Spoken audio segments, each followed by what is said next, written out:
New जीवन लक्ष्य plan table number 733। दोस्तों, एलआईसी का जीवन लक्ष्य प्लान एलआईसी के सबसे ज्यादा बिकने वाले प्लान में से एक है। जीवन लक्ष्य प्लान पहले टेबल नंबर 833 के नाम से उपलब्ध था। उसके बाद इसका टेबल नंबर बदलकर 933 हुआ और उसके बाद कुछ बदलाव के साथ अक्टूबर 2024 से इसका टेबल नंबर 733 हो गया है। आज इस वीडियो में हम इस न्यू जीवन लक्ष्य पॉलिसी टेबल नंबर 733 को डिटेल से जानेंगे। सबसे पहले जीवन लक्ष्य पॉलिसी के बेसिक स्ट्रक्चर को समझते हैं। जैसा इस पॉलिसी का नाम है जीवन लक्ष्य, वैसे ही इस पॉलिसी को डिजाइन किया गया है। अर्थात यदि आपने अपने लाइफ का कोई भी फाइनेंशियल गोल जीवन लक्ष्य पॉलिसी से प्लान कर लिया तो वह पूरा होकर रहेगा, चाहे बीमा धारक रहें या ना रहें। एलआईसी की जीवन लक्ष्य पॉलिसी बाकी इंश्योरेंस प्लान से बिल्कुल अलग है। आमतौर पर जो लाइफ इंश्योरेंस की पॉलिसी होती है उसमें बीमा धारक जीवित रहते हैं तो उन्हें मैच्योरिटी का भुगतान होता है, और यदि पॉलिसी पीरियड के दौरान उनके साथ अनहोनी हो जाती है तो नॉमिनी को डेथ बेनिफिट का भुगतान हो जाता है और पॉलिसी बंद हो जाती है। लेकिन जीवन लक्ष्य पॉलिसी ऐसी पॉलिसी नहीं है। इसकी जो सबसे खास बात यह है कि पॉलिसी पीरियड के दौरान यदि बीमा धारक के साथ कुछ अनहोनी होती है तो यह पॉलिसी बंद नहीं होती। इसके अंतर्गत सबसे पहले सम इंश्योर्ड का 10% हर साल रेगुलर इनकम के रूप में मिलने लगता है, और उसके बाद नॉमिनी को जो दूसरा बेनिफिट मिलता है कि भविष्य के सारे प्रीमियम माफ हो जाते हैं, और पॉलिसी पीरियड जब खत्म होती है तो उस टाइम पर मैच्योरिटी का भुगतान नॉमिनी को हो जाता है। इसलिए कहते हैं इस पॉलिसी से लक्ष्य को प्लान किया तो वह पूरा जरूर होगा। यह पॉलिसी बीमा धारक को प्रोटेक्शन और सेविंग दोनों प्रदान करती है। यह एक नॉन लिंक प्रोडक्ट है, अर्थात यह पॉलिसी शेयर मार्केट से जुड़ी हुई नहीं है। यह एक लिमिटेड प्रीमियम पेमेंट प्लान है जिसके तहत बीमा धारक को चुने गए पॉलिसी पीरियड से 3 वर्ष कम पीरियड प्रीमियम का भुगतान करना होता है। यह एक विद प्रॉफिट प्लान है जिसके अंतर्गत एलआईसी अपने फाइनेंशियल परफॉर्मेंस के अनुसार प्रॉफिट को वेस्टेड सिंपल रिवर्सनरी बोनस और फाइनल एडिशनल बोनस के रूप में बीमा धारक के साथ शेयर करती है। आइए सबसे पहले बात करते हैं इस पॉलिसी को लेने के लिए आवश्यक मापदंड के बारे में।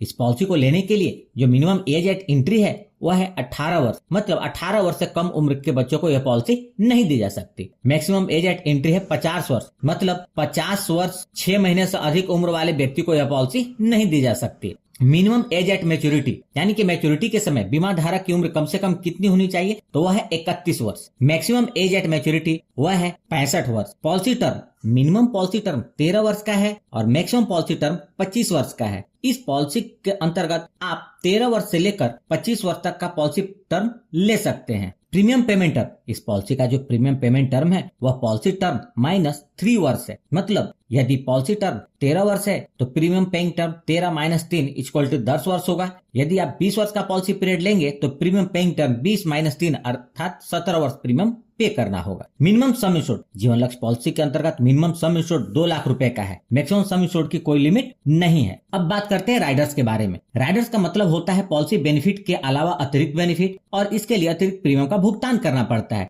इस पॉलिसी के अंतर्गत 3 राइडर्स उपलब्ध हैं। पहला है LIC accidental death and disability benefit rider, दूसरा एलआईसी एक्सीडेंट बेनिफिट राइडर और तीसरा न्यू टर्म एश्योरेंस राइडर। अगर आप इस राइडर को पूरी तरह समझना चाहते हैं तो मैंने इन राइडर्स की अलग से वीडियो बनाई हुई है, आप उसे जरूर देखें। वीडियो की लिंक मैंने इस वीडियो के डिस्क्रिप्शन में दे दी है। आपकी जानकारी के लिए बता दूं कि एलआईसी के जो भी राइडर्स हैं उसे किसी भी पॉलिसी में लेंगे तो उसके टर्म्स, कंडीशन और बेनिफिट एक जैसे ही रहेंगे। आइए अब इस पॉलिसी को हम उदाहरण के साथ समझते हैं। मिस्टर जतिन, जिनकी उम्र 25 वर्ष है, जीवन लक्ष्य पॉलिसी टेबल नंबर 733 लेते हैं जिसका सम इंश्योर्ड 10 लाख रुपए है। पॉलिसी टर्म के रूप में उन्होंने 25 वर्ष का चुनाव किया है। चूंकि यह लिमिटेड प्रीमियम पेमेंट की पॉलिसी है जिसमें पॉलिसी पीरियड से 3 वर्ष कम तक प्रीमियम का भुगतान करना होता है, तो मिस्टर जतिन को 22 वर्ष तक प्रीमियम का भुगतान करना होगा। यदि mister Jatin monthly premium payment mode का चुनाव करते हैं तो उनका मंथली प्रीमियम लगभग 3,515 रुपए होगा। यदि mister Jatin annual premium payment mode का चुनाव करते हैं तो उनका एनुअल प्रीमियम 41,232 रुपए होगा। सिर्फ पहले वर्ष का प्रीमियम इससे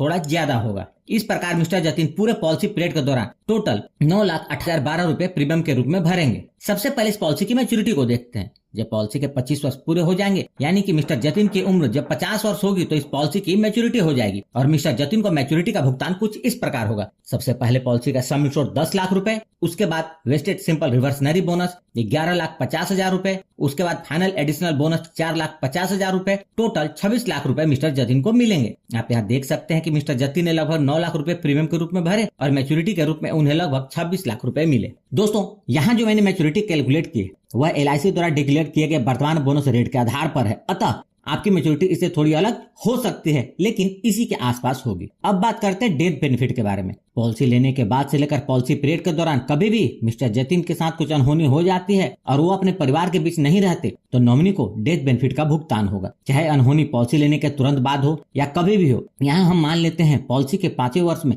मिस्टर जतिन के साथ अनहोनी हो जाती है और वो अपने परिवार के बीच नहीं रहते, तो इस केस में मिस्टर जतिन के नहीं रहने पर यह पॉलिसी बंद नहीं होगी। बचे हुए पॉलिसी पीरियड के दौरान प्रीमियम का भुगतान LIC करेगी और इतना ही नहीं, हर साल पॉलिसी के एनिवर्सरी पर नॉमिनी को पॉलिसी के 5 वर्ष पूरे होने से लेकर पॉलिसी के 24 वर्ष पूरे होने तक रेगुलर इनकम का बेनिफिट मिलेगा, जो कि सम इंश्योर्ड का 10% अर्थात 1 लाख रुपए होगा। मतलब नॉमिनी को LIC की तरफ से हर साल 1 लाख रुपए मिलेंगे और जब पॉलिसी के 25 वर्ष पूरे हो जाएंगे तो नॉमिनी को मैच्योरिटी भी मिलेगी। इस केस में सम इंश्योर्ड के रूप में सम इंश्योर्ड का 110% मिलेगा, यानी कि 11 लाख रुपए, और बोनस जैसा पहले बताया था वैसा ही मिलेगा। तो नॉमिनी को टोटल मैच्योरिटी के रूप में लगभग 27 लाख रुपए मिलेंगे। ग्रेस पीरियड का मतलब होता है प्रीमियम को भरने के लिए अतिरिक्त समय। इस ग्रेस पीरियड के दौरान भी पूरी कवरेज बनी रहती है और इस दौरान यदि क्लेम आता है तो LIC उसका भुगतान करती है। यदि बीमा धारक ने ईयरली या हाफ ईयरली या क्वार्टरली प्रीमियम पेमेंट मोड चुना है तो उन्हें अतिरिक्त समय 30 दिनों का मिलता है। यदि बीमा धारक ने मंथली प्रीमियम पेमेंट मोड का चुनाव किया है तो उन्हें ग्रेस पीरियड 15 दिनों का मिलता है। सरेंडर वैल्यू, इस पॉलिसी के 1 वर्ष के प्रीमियम का भुगतान करने के बाद बीमा धारक पॉलिसी को सरेंडर कर सकते हैं, लेकिन एक बात का ध्यान रखें, जब भी आप पॉलिसी को सरेंडर करेंगे फाइनेंशियली आपको नुकसान होगा, इसलिए सोच समझकर उतने ही सम इंश्योर्ड की पॉलिसी लें ताकि पॉलिसी को सरेंडर करने की आवश्यकता